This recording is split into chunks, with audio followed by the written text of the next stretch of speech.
Hey, good evening. My name's Bret Stalcup, and welcome to Choices Podcast, official.com.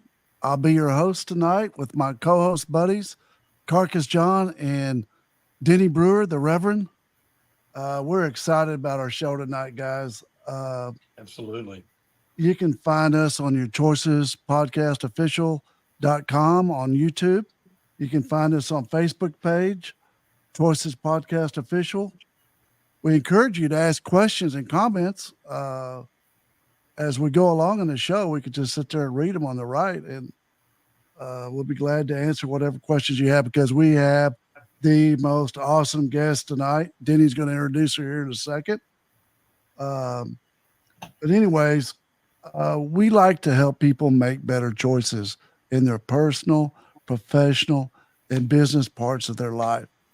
We learn as your co-host, we learn as we go. And tonight we're going to learn a lot. We're going to have the most fascinating champion lady that you've ever met in your life. And the topic of our show tonight is courage. So take it from here, Carcass John. Well, and in lieu of that, I tried to find something that spoke to that point of courage. So I'm going to pull out a song by Ted Nugent, of all people. And it's a new song. It's a newer song. It's from 2014, so I guess it's about 10 years old. Now, I don't know if you know about Ted. I've had some personal interaction with the guy. I've always liked him. He is a loudmouth. He is a handful. But he's made some massive improvements in his life, and I got to give him credit for making adjustments and becoming a little bit better. But this is a song called Never Stop Believing. And it goes like this, and I'm actually going to read the whole thing. It says, "There was a time when I didn't care. Nothing mattered to me, I swear. Then something happened. I came alive. I found you, and I found fire. I never stopped believing. I never stopped dreaming. And I got a dream like Martin Luther King. In my heart, I hear that man sing. So I climb up his mountain, and I shout it out loud. I got a dream, I swear to God. And I never stop believing, and I never stop dreaming. And I fly away, soaring on the wings of an eagle every day. I fly straight to the top. I just can't stop, no way. I found paradise through sacrifice my way, and I'm living the dream more than it seems today." How about that? Awesome. That's awesome, man. Love that. I like the part about the eagle. Yeah. Flying to the top. So, Denny, Reverend, Yes, sir. I love you like a brother, dude. Love you, Bret. So go ahead. Why don't you introduce our guest and tell us a All little right. bit about Well, I'll tell you guys and folks, it's a real pleasure to have with us as our special guest tonight, Debbie Lee, more affectionately known, especially amongst the Navy SEAL community, as Mama Lee. And for those who don't know or haven't heard of Debbie, she's the founder and CEO of a fantastic organization called America's Mighty Warriors. There's some other nonprofits out there with similar names. You don't want to get them confused. America's Mighty Warriors. It's an amazing organization that works with Gold Star families. And I'll let Debbie kind of explain that term, because before I met Debbie, to be honest, guys, I didn't know what a Gold Star family was.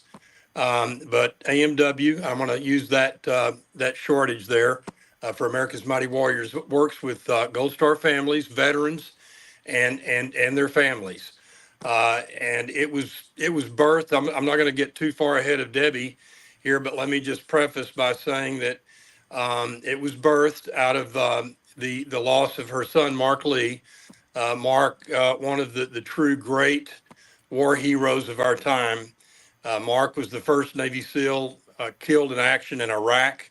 While in battle, he literally stepped in the line of fire and gave his life for his teammates, and ultimately gave his life for all of us. And the story didn't stop there. It could have, but after Mark's death, Debbie literally picked up where he left off. She has touched hundreds, and that's no exaggeration, hundreds of war veterans, their families, and Gold Star families. So guys, I've had the privilege of knowing Debbie now for a decade, maybe a little more than that now, Debbie. So it gives me great honor and privilege to introduce Debbie Lee, Mama Lee, to everybody. Well, thank you so much, Denny. And guys, it's I'm super excited to be here with you tonight. My allergies are flaring up a little bit, so hopefully we won't have to hear too many of me clearing my throat. But you know, Right. I didn't have any choice. Excuse me. I am so sorry. Mama Lee, you fit right in with the homeboys. You fit right in. At least Yes, I you- love it. Let it rip. Let it rip. Yeah, come on. But you know, that for me, August 2nd, 2006 was a day that forever changed my life when we were notified that my son had been killed in action. And you know, you can imagine, as a parent, that's our worst nightmare, to ever think, you know, that we could possibly lose one of our children. I've been a widow for 30 years.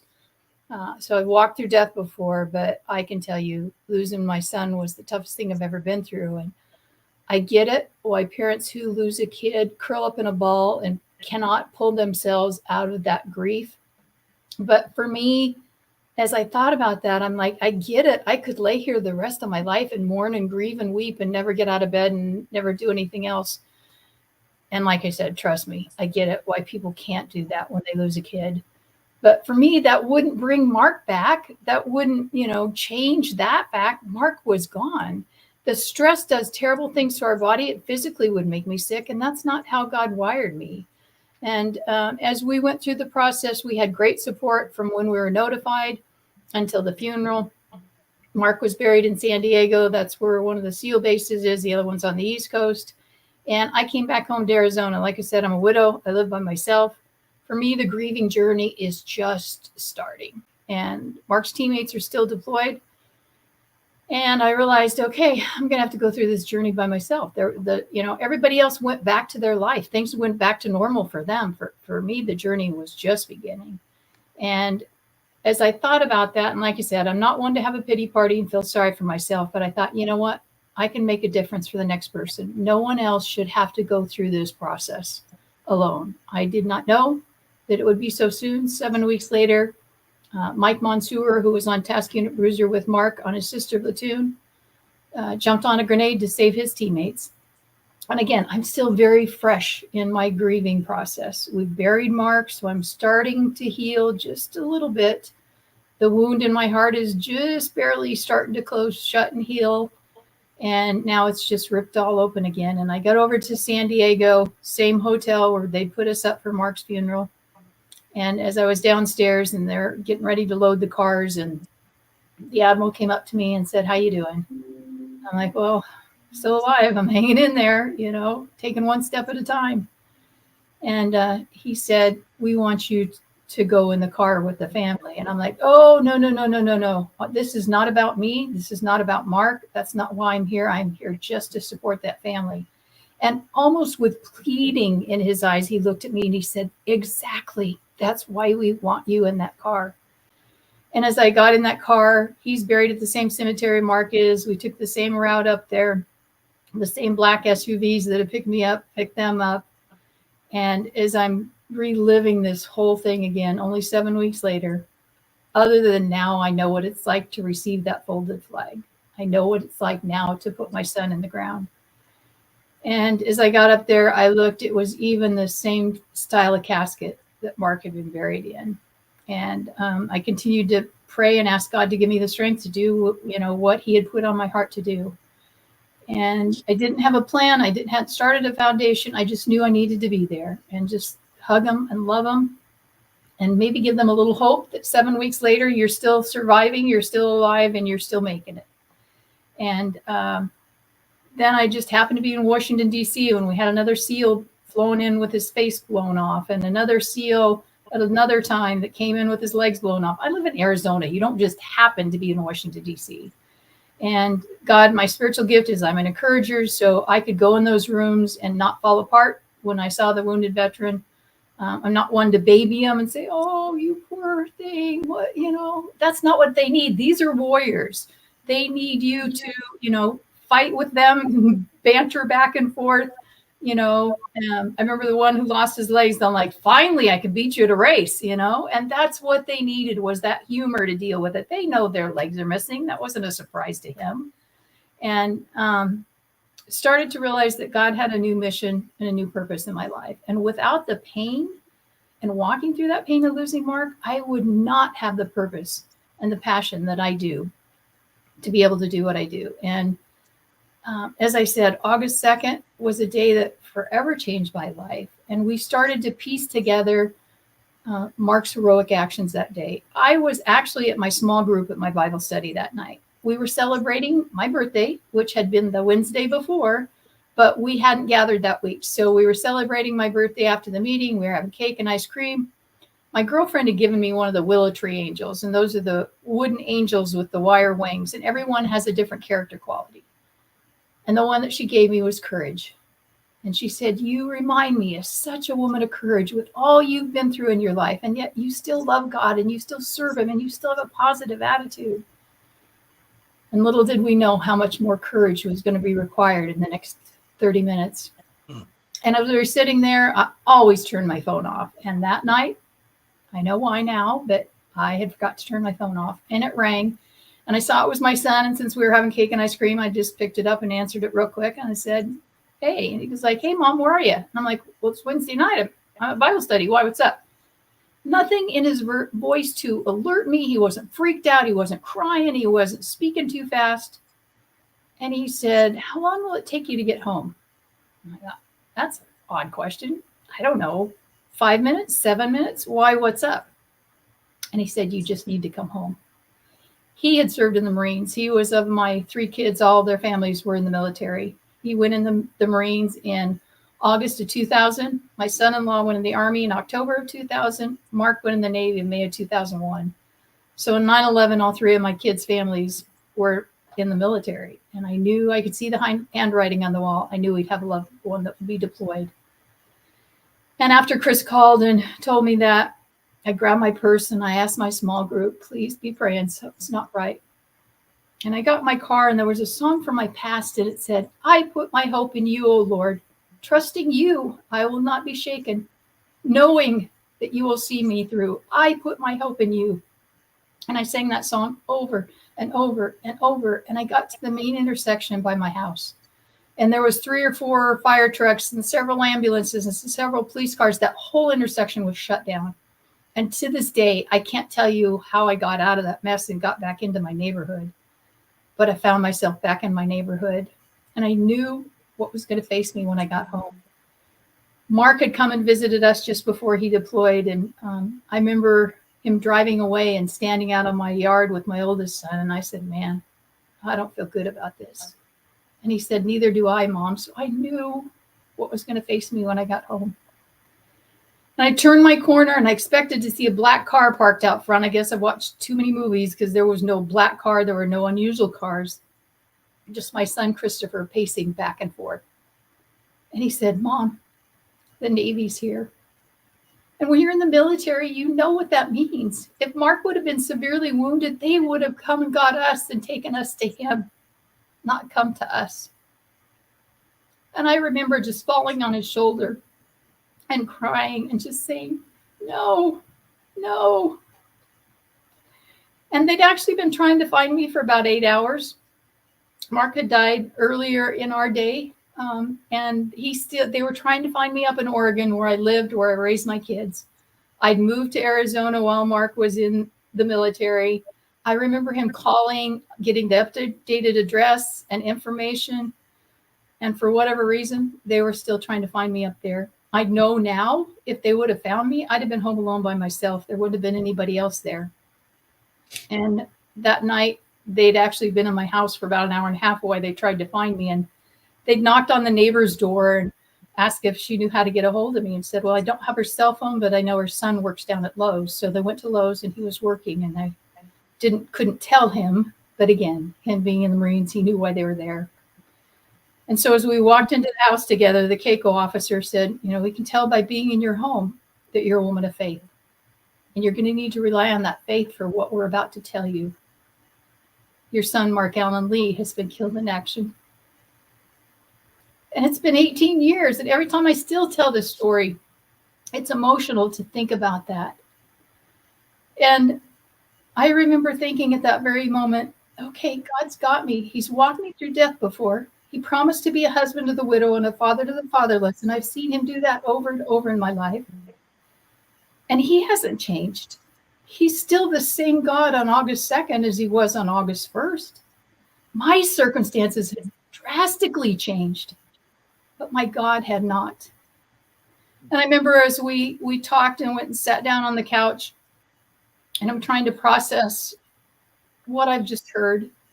And I had a small window next to my door, and I looked out through that window and I could see my small group was standing outside. And I'm like, what on earth are you doing out there? Get inside. I need you in here. And they came in, and I shared what I knew about Mark and what he'd done that day. And we prayed, we cried, we tried to process it, we cried more. And they stayed for several hours with me. And probably about 10:30, 11 o'clock at night, they said, we're going to go home. My son, Christopher, said, Mom, I'm going to stay here with you tonight. I said, thank you, son. He was married. He met his wife in Okinawa, and she would go home before they had 5 children. She would go home every year for 6 weeks and spend time with their family. Now it's every other year or so that they go back, but she was in Japan.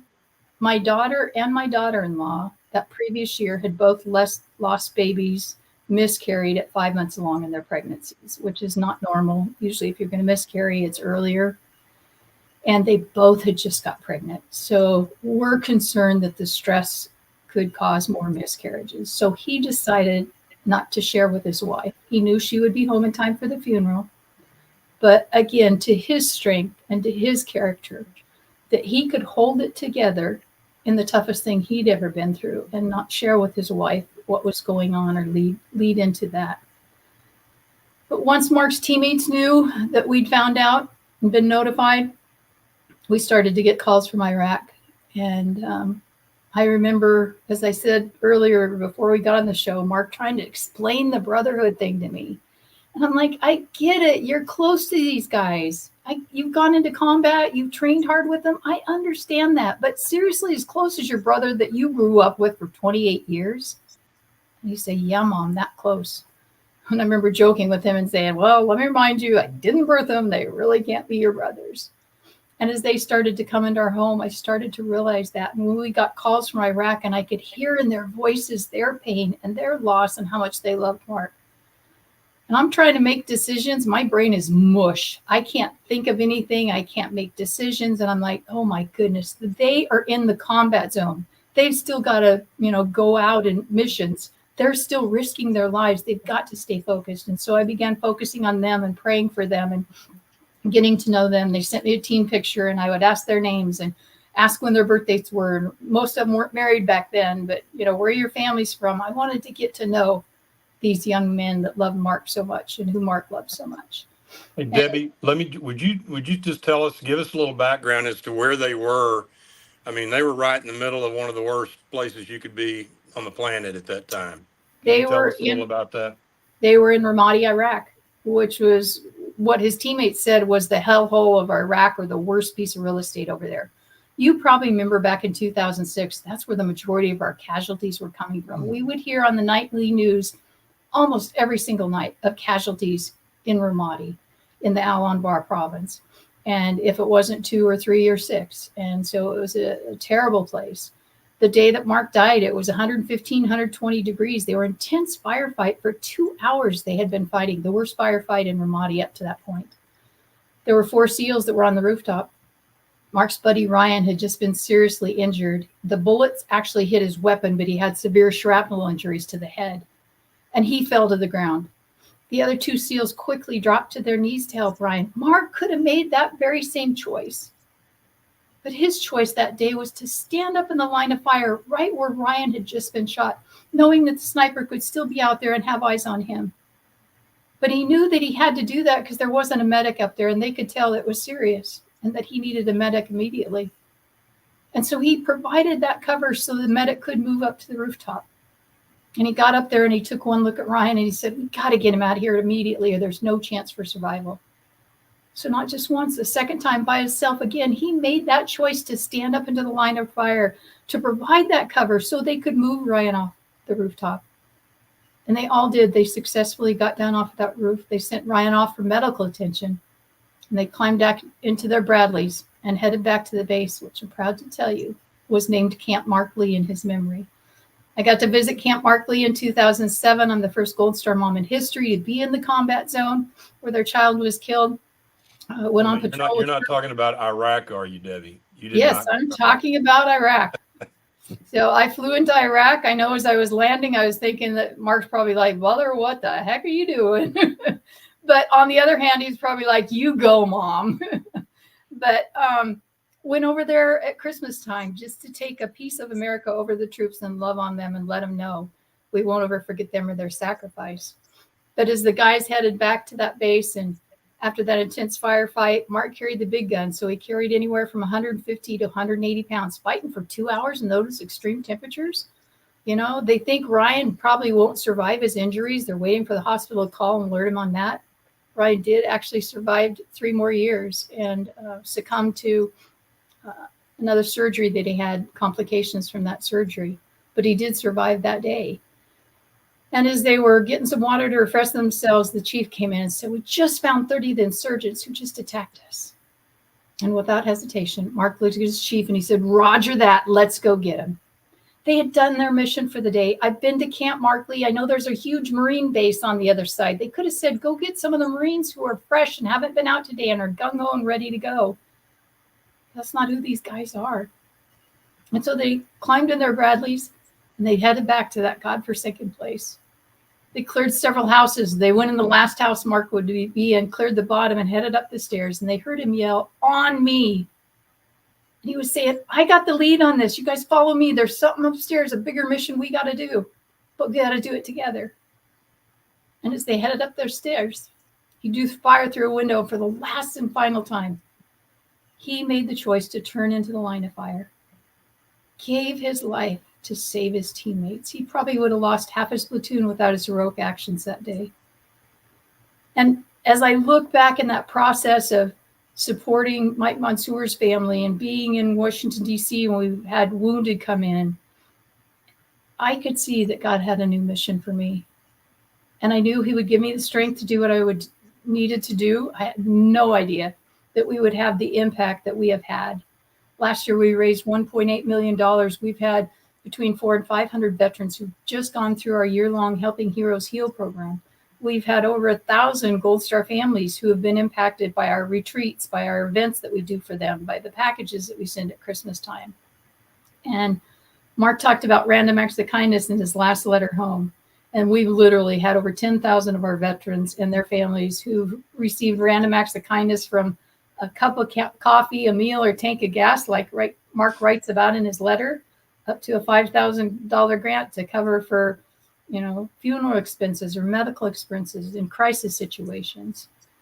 And Debbie, correct me if I'm wrong, but Mark's last letter home, that's kind of what you built America's Mighty Warriors around. Would that be true?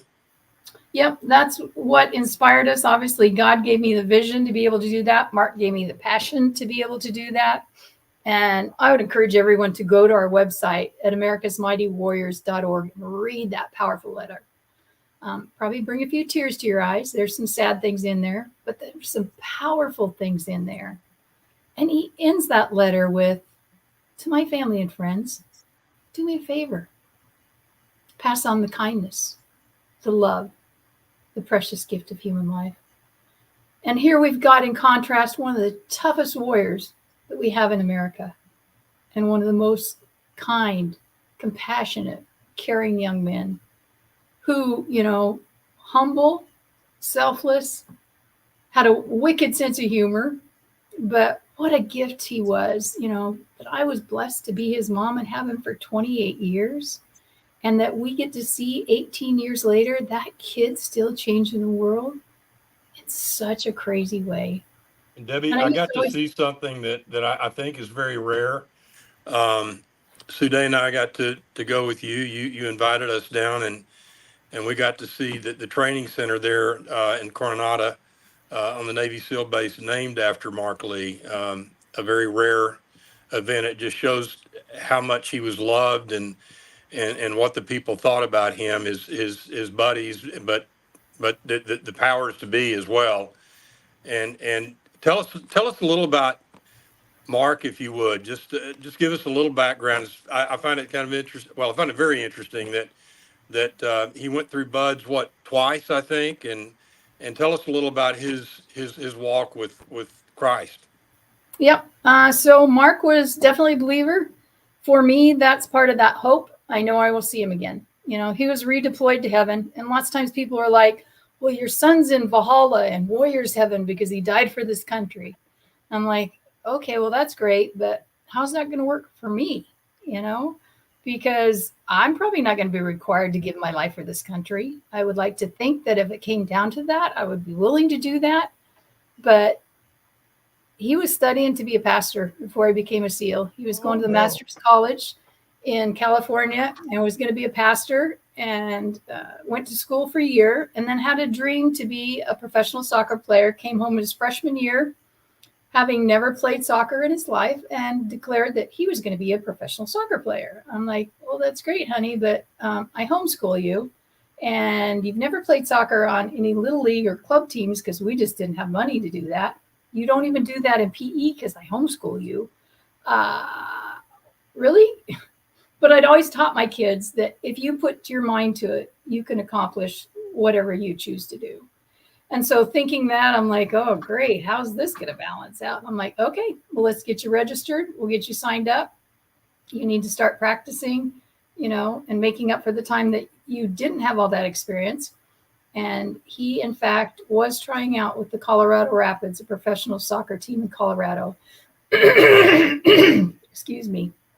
And they presented his team jersey, which hangs on my wall here in the office, probably about 4 or 5 years ago. They said, we know he would have made the team, and we want to honor him and present you with his team jersey. But he blew out his knee, had to have surgery, tore his ACL and meniscus, came home and had surgery. And that's when he started looking a little more seriously at becoming Navy SEAL. So had half his meniscus removed and his ACL repaired, and still. That's when I would start looking to become a SEAL, right, guys? I mean, after I had my knee blown. Exactly. Yeah. Perfect setup for that type of training. Yeah, all right. And I think that shows his perseverance. Denny mentioned the different times. He actually went through Hell Week 3 different times, but went to class 239 in BUD/S. And Hell Week is the intense week. Excuse me, guys. I'm going to take a drink here, see if that helps. Hell Week is the week that they have literally 4 hours of sleep for the entire week. Like 20 minutes here, 20 minutes there. If I have 1 or 2 nights of 4 hours sleep, you don't want to be around me. I can't think. I'd be saying about 5 times, where were we? What were we talking about? I get agitated. You know, somebody says something. Normally I don't. I'm a very patient person. But if I don't have good sleep, so I can't imagine. And they purposely do that to see who has the, wherewithal to be able to make it through the training. So if they get in a mission, someone's not going to flake out, that they've got your back. But he got pneumonia and pulmonary edema. So he had water in the lungs and water outside the lungs. And they did a medical check on him 2 hours from where he would have been rolled forward with his class. And they found it. And they said, we've got to pull you. And Mark's, even then, he's like, I got this. I'm good. I can do this. And they said, no, we had a guy die 2 classes ago with what you've got. We've got to pull you. So he got pulled. And because he was not quite to that place to go forward, he had to start all over again in class 240. In between, he was just picking up trash, cleaning up the base, waiting for that class to get started. So again, perseverance. In the meantime, he fell in love with a gal and looked like this was the one he wanted to spend his life with. She was not thinking this was very conducive to family life, and it is. The divorce rate's very high in the SEAL community. And she convinced him to ring the bell. So on Monday night of Hell Week, the second time, he went up and quit, rang the bell. And I remember him calling me and him sharing, and I'm like, yeah, whatever. He had a crazy sense of humor. So I'm thinking he's just joking with me. I'm like, yeah, I know you better than that, Mark. You wouldn't do that. You want this too bad. He's like, seriously, Mom, I rang the bell. I'm like, and I started asking him a question about something else. He's like, Mom, it's Monday night of Hell Week. I wouldn't have privileges to be able to call you if I was still in. I'm like, oh, you're right. So when you quit the SEAL training, you still got a commitment to the Navy. So he was sent to the USS Eisenhower, which was in dry dock in Virginia Beach. So there was nothing for him to do. So they assigned him to the Army, and he was driving a shuttle bus for the Army. So he's gone from trying out to be a Navy SEAL to driving a shuttle bus.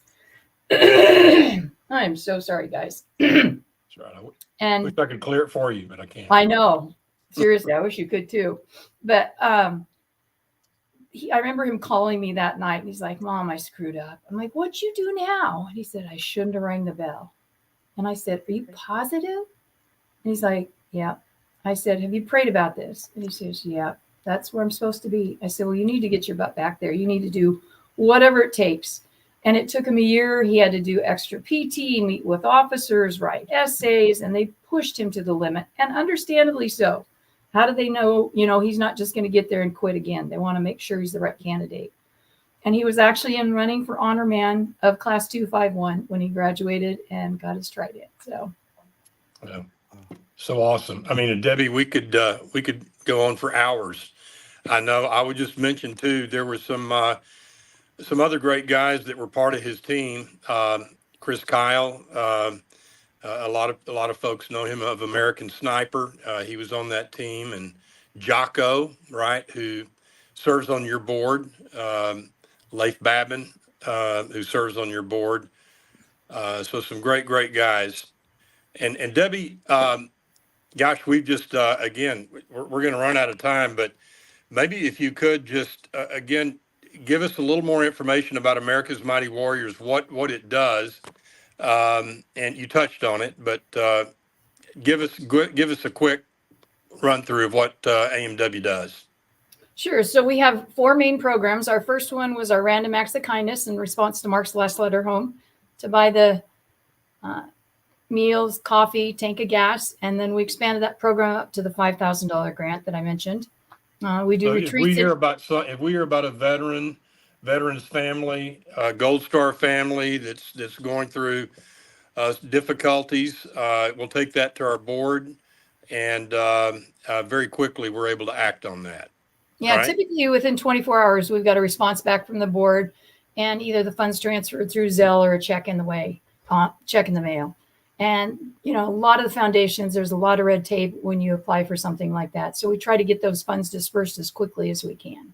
Debbie, I tell people all the time, you're one of the most frugal individuals I know. And I'll tell you, I don't know of an organization that better uses its money, the funds that come in. So we've helped through America's Mighty Warriors, and I do say we because I'm on your board, right? Yep. We have helped a lot of families and veterans with traumatic brain injury, PTSD, and that continues to expand more and more, does it not? It does. And many of those veterans are struggling with suicide.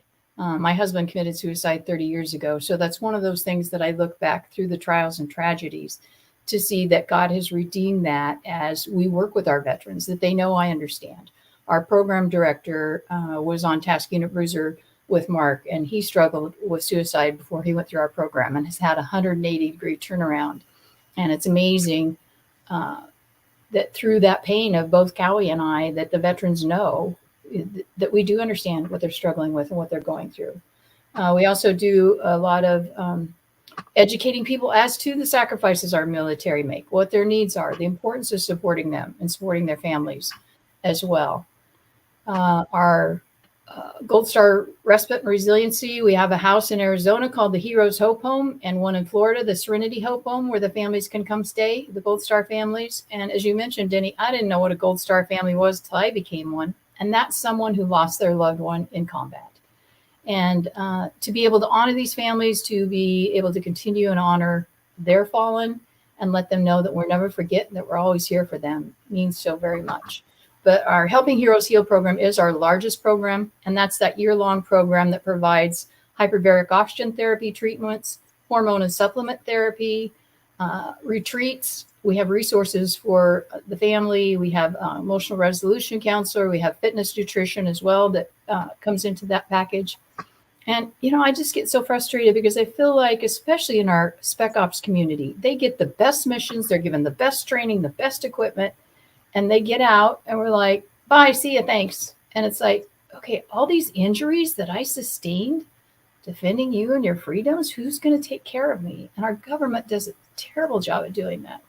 Amen. And again, I'm not one to have a pity party. So I'm like, hey, we can fix this. We can make a difference. Yes, it's a much smaller scale than if our government did that. But it looks like I'm going to be testifying before Congress the end of September, trying to get legislation passed that we've been working on for 5 years to make this standard of care through the hyperbaric oxygen therapy. We've done SPECT scans of the brain before and after and seen the healing that takes place. And so it's pretty amazing to, be able to continue to do that. And, the night that Mark died, I talked about the courage angel that my girlfriend gave to me. And after everybody left my house that night, I just wanted somebody to hold me and tell me it was going to be okay. And as I said, I was a widow. My son had gone to bed. There was nobody there. But I knew where my comfort was going to come from. I knew where that strength was going to come from. And I went and grabbed my Bible, and literally where it opened was Psalms 27. And it said, "The Lord is my light and my salvation. Whom shall I fear? The Lord is the strength of my life. Of whom shall I be afraid? When the wicked came against me to eat up my flesh, my enemies and my foes, they stumbled and they fell. Though an army may encamp against me, my heart shall not fear. Though war may rise against me." And I'm reading this thinking, okay, I don't think Psalm 27 was in the Bible before. I think God wrote this today for me. And the second to last verse said, "I would have lost hope if I had not believed I'd see the goodness of the Lord in the land of the living. Wait on the Lord. Be of good courage, and he will strengthen your heart. Wait, I say, on the Lord."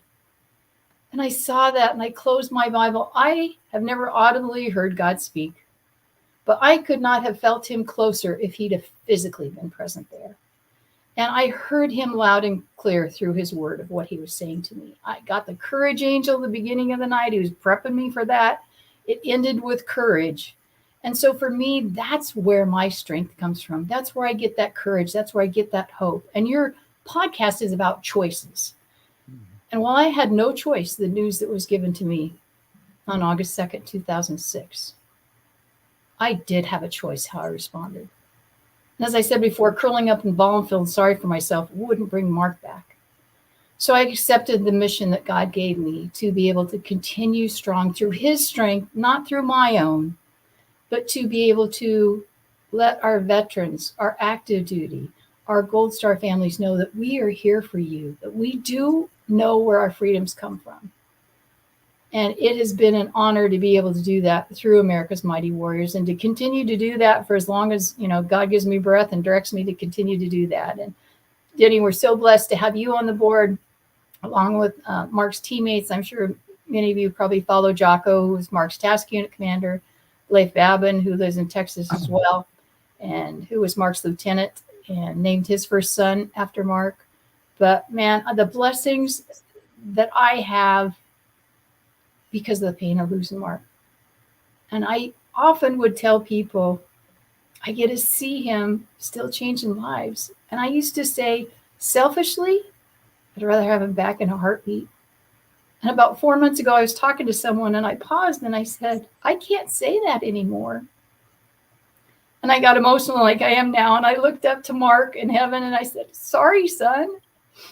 And if it meant that all the impact that we've had, the thousands and thousands of veterans and Gold Star families and active duty, that many of them are alive today because of our programs, who have hope, if that meant I had to pull that back from all those people, no, I wouldn't want that for him to come back. If I could broker a deal with God to get him back here, he would be so angry with me. He'd be like, Mom, why would you do that? Do you know what heaven's like? I'm in the presence of my Savior. There's no pain, no sorrow, no sickness, and I'm going to see you soon anyway, Mom.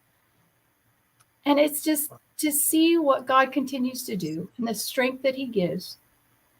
And again, I can't take the credit for it. All I did was made that choice today, or made that choice that day, to say, God, I will walk through whatever doors you open, thinking it just meant his prompting to share that scripture at Mark's funeral. Bret, can Debbie Lee preach or what? Hey, you know what's? I'm sitting here, and your story. You're a champion, Mama Lee. There is no doubt in our minds. But to listen, you're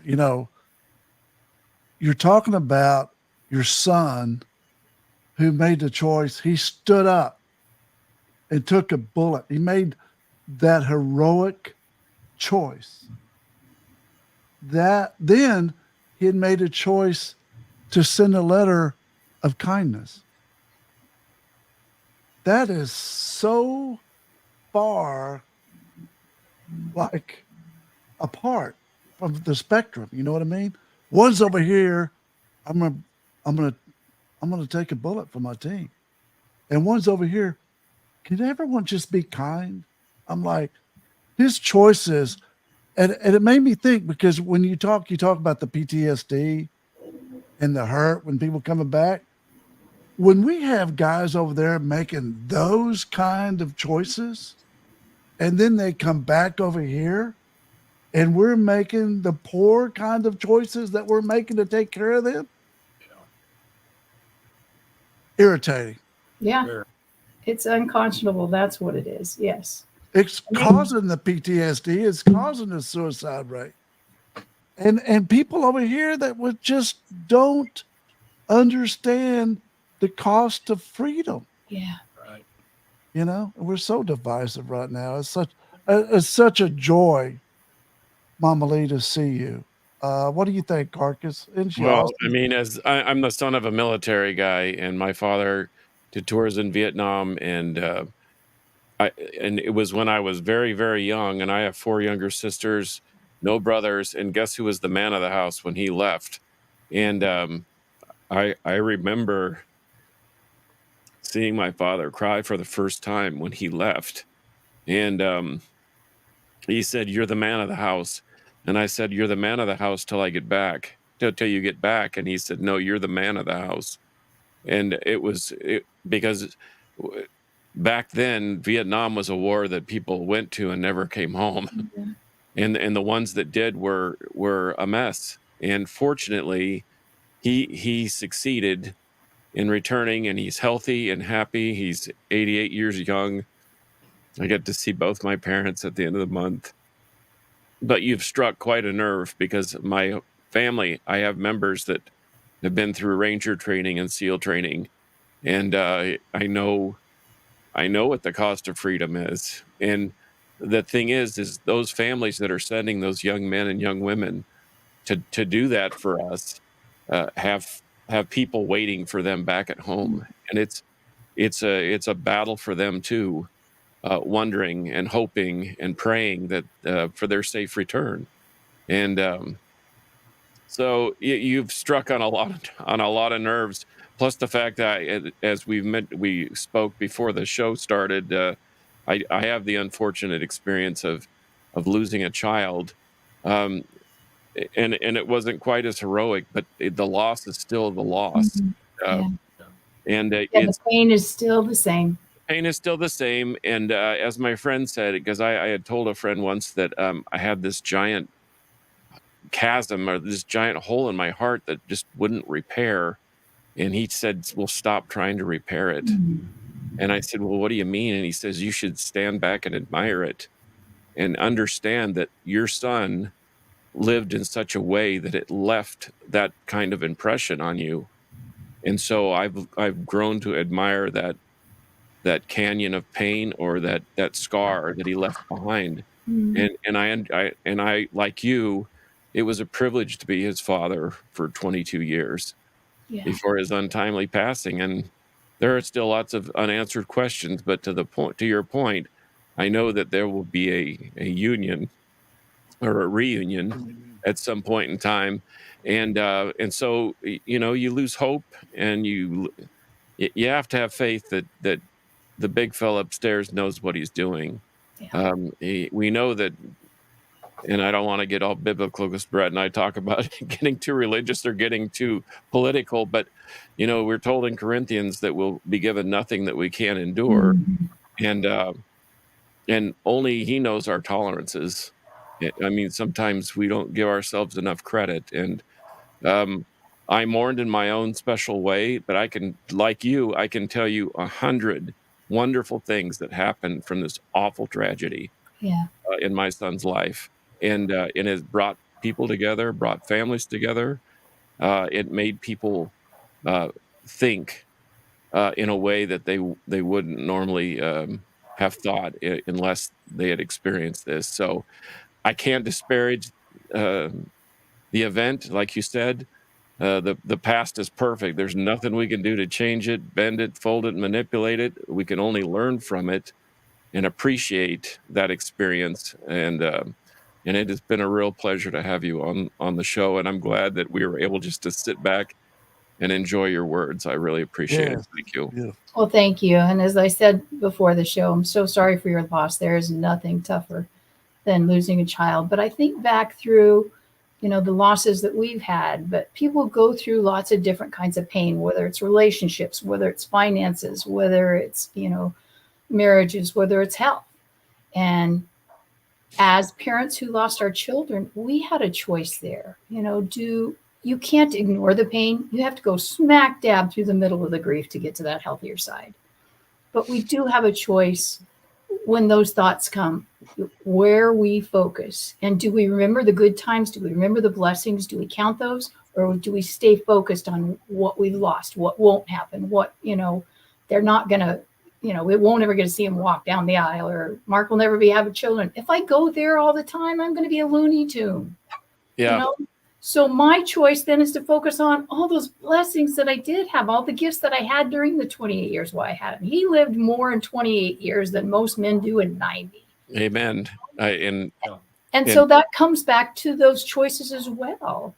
That no matter what pain any of your listeners are going through, you take that pain and you choose to trust God in the middle of this crisis. Well, and focus on those blessings. As you mentioned, we can control how we react. Mm-hmm. And no man's action can jurisdict one's reaction. That's Confucius, for anyone that cares. And I truly believe that. I mean, we are in control of ourselves. And yes, things happen that we can't control, but we can control the reaction to that. And so, 100%. Man, what a great Tuesday evening. Yeah. Well, Mama Lee, we've talked about your favorite quote. And because your choice is Psalm 2:7, and we love Psalm 2:7, it's my warrior psalm. Yeah.